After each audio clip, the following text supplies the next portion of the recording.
सलातो वसलाम अलैका रसूलुल्लाह सलातो वसलाम अलैका रहमतुल्लिल आलमीन। सवाल कयो आहे राशिद हुसैन, उहो त चए त क़बर खोटणु जाइज़ आहे या न। हिकु दिलि में गुमान पैदा थिए थो त मतां रूह आयो हुजे, हमरा ज़िंदा हुजे, रहनुमाई कंदा। बिस्मिल्लाहिर रहमानिर रहीम।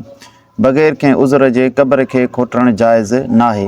हिकु दफ़ा मैयत क़बर में पइजी वियो, उन ते मिटी वराई वई त हाणे उनखे खोले कढणु हरगिज़ जाइज़ नाहे, मगर उन सां कंहिं इंसान जो हक़ मुताल्लक़ हुजे त उन सूरत में खोटे सघिजे थो। मसलन उन मैयत खे कंहिं गसब थियल कब्ज़े कयल ज़मीन में दफ़न कयो वियो आहे त उन सूरत में उहा ज़मीन मालिक जे हवाले कबी उन मैयत खे कढी सघिजे थो। अहिड़े नमूने सां का क़ीमती शइ क़बर में रहिजी वई आहे त उन सूरत में उनखे खोटे सघिजे थो। पर हिन सवाल जे अंदरि गुमान जे बुनियाद ते उनखे क़बर खोटण जो चयो वियो आहे त गुमान जे बुनियाद ते, शक जे बुनियाद ते क़बर खे खोटणु हरगिज़ जाइज़ नाहे।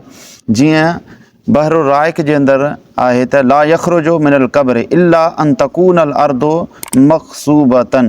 क़बर खे खोटणु जाइज़ नाहे, पर जेकॾहिं गसब थियल ज़मीन आहे त उन सूरत में क़बर खे खोटे मैयत खे कढी सघिजे थो।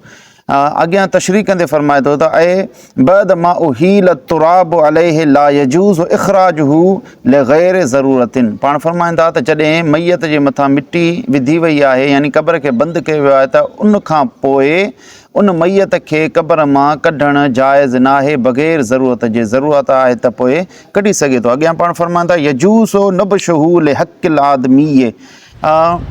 कंहिं माण्हू जो उन सां हक़ मुताल्लिक़ आहे त उन सूरत में क़बर खे खोटणु जाइज़ आहे। कमा इज़ा सकत फ़ीहा मताउहु। उनजो मिसाल ई सम्झाए थो त जेकॾहिं क़बर जे अंदरि का सामान किरी पए, औ कुफ़िन बिसौबिन मक़सूबिन, या कफ़न गसब थियल में उनखे दफ़न कयो वियो हो, औ दुफ़िन फ़ी मिल्किल गैर, या कंहिं गैर जी मिल्कियत में मैयत खे दफ़न कयो वियो हो, औ दुफ़िन मअहु माल अहयाइन, या उन सां गॾु को माल दफ़न थी वियो हो, उन सूरत में क़बर खे खोटणु जाइज़ आहे। जेकॾहिं अहिड़ी सूरतूं न आहिनि त पोइ क़बर वारे खे कढणु, क़बर खे खोटणु जाइज़ नाहे। वल्लाहु आलम बिस्सवाब।